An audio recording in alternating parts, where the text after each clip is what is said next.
Dozen fire departments respond to a 5-alarm fire that broke out at a storage facility near Savannah and Thompson, Illinois. According to the firefighters on the scene, 3 storage units were completely engulfed when they arrived at the facility just off of Illinois Route 84 around 10 o'clock last night. Fire crews, the fire caused crews, that is, to temporarily shut down Illinois Route 84, hold up a train there with the traffic nearby on a rail line. Thompson's fire chief says it was the quick response time of the other fire departments that really helped prevent the situation from getting any worse.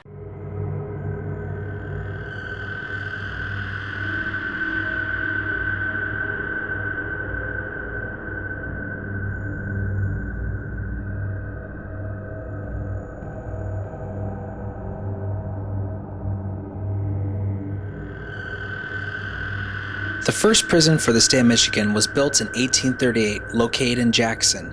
The enclosed area of the old prison was about 20 acres. I toured this prison in October of 2011. As of today, it's considered one of the most haunted places in the United States.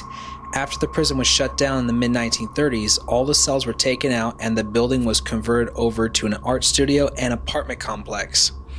Beneath the prison are a series of tunnels, where inmates were transported back and forth between the buildings. A few have caved in on the outside of the building, but the ones underneath it are still intact. In the small town of Sanger, a big event has come to town. North American Wrestling debuted at the Sanger Youth Center, bringing with them some of the best local talents in Fresno County. Wrestling fans from all over came to check out wrestlers like the Punisher, Louis Tugman, and Sanger's own Red Rhino, who wrestled each other in a bull rope match. I had 200 chairs set up, and every chair was full, and there were people standing along the back rows. With over 20 years of success, North American Wrestling has become very fan-oriented and affordable compared to World Wrestling Entertainment. They had to cut most of their classes because they had to pick up second jobs just to pay for the tuition and just to pay for other needs like rent and car payments and gas. The gas is a big problem for some people too. People can't make it to class because of gas. Like who can come to school from another side of town and make it to class on time and they run out of gas because they had to buy these books? Seriously, when you think about it, they had to buy books just so they can go to school, yet they have no money for gas. The school with the books and everything, they should have the prices a little bit lower. We shouldn't have to spend like $200–300 on books, you know, that we're gonna use once a year.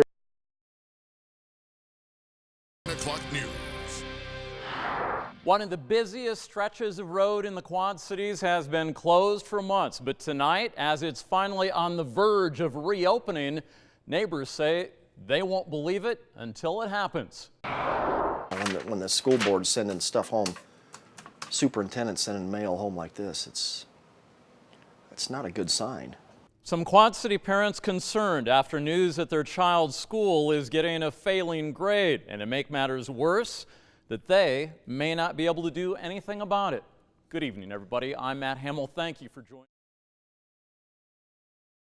Ready to feast your eyes on some colorful skies, and we're not talking about rainbows or fall colors. Crews in East Moline spent the day getting ready for the Quad City Balloon Festival.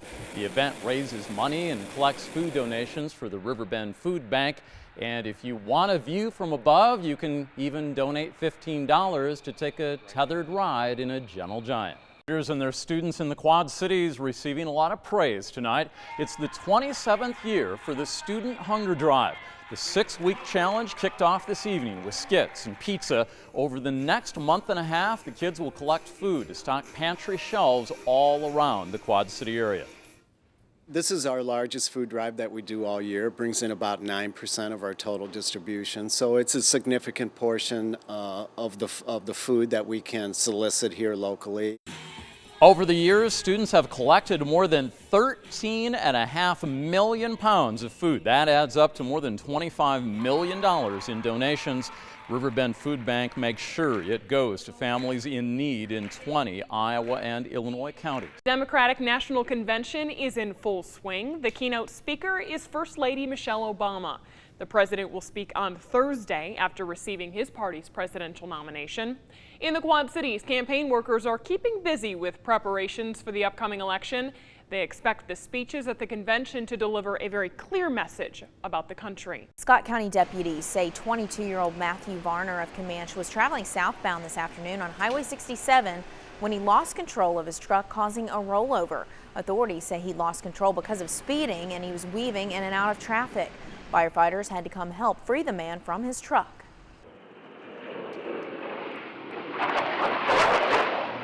Cover your ears, they are back. The Air Force Thunderbirds are ready to rock and roll over the Davenport Airport. They are the headliners for the 26th Annual Quad City Air Show. Tickets are $15 for adults, $5 for kids.